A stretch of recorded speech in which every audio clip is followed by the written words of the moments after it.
Sirhan had in mind and why he assassinated Bobby Kennedy.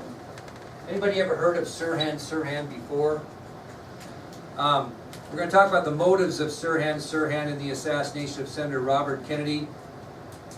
And after study, historians believe that Sirhan shot Robert Kennedy for 3 reasons. Shot him for 3 reasons. First was Sirhan's anti-American attitude. Sirhan's anti-American attitude.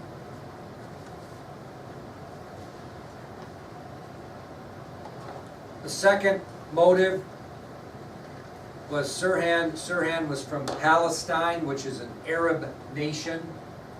Did we often get along with Arab nations at times? Not at all.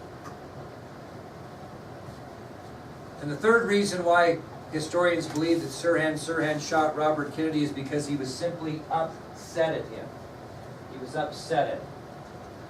And the reason that he was upset at Senator Kennedy is, have we always supported Israel in the Middle East?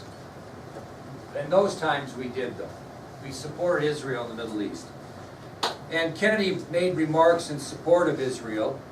And Israel was fighting the Arab countries in a conflict known as the 6-Day War. And Kennedy, during his campaign, had made remarks in support of Israel. Obviously, that was Sirhan's enemy because he was a Palestinian, an Arab. And the conflict that those two countries were fighting in at the time is called the 6-Day War. And the date of Kennedy's assassination was on the first anniversary of the 6-Day War, June 5th, 1967.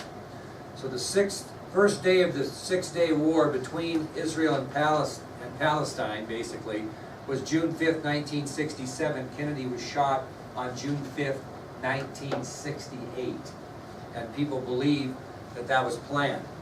They found a diary at Sirhan's home during a police search, and this is what he had written in his diary. Again, you don't need to write this down, just listen, you can get it off the video. It said in Sirhan's diary, "My determination to eliminate RFK is becoming more of an unshakable obsession. RFK must die. RFK must be killed. Robert F. Kennedy must be assassinated. Robert F. Kennedy must be assassinated. 5 June 1968. They found that in his diary at his home. So that's motivation, I assume. George Plimpton, who was the journalist, one of the men who initially subdued Sirhan, commented about his demeanor after they captured him. And he said, again, you don't have to write this down, quote, "He was unusually calm, peaceful, or dreamlike expression on his face amid all the terror and confusion." So again, when George Plimpton, the journalist, one of the men who initially subdued Sirhan, was asked about Sirhan's demeanor afterwards, he said, "Unusually calm, peaceful, or dreamlike expression on his face amid all the terror and confusion." Sirhan was convicted of the murder of Robert Kennedy. He was sentenced to death. A later ruling by the California Supreme Court eliminated the death penalty. Therefore, he was given a life sentence. Anybody know any other murderers who survived that death sentence by the turn of the law in California?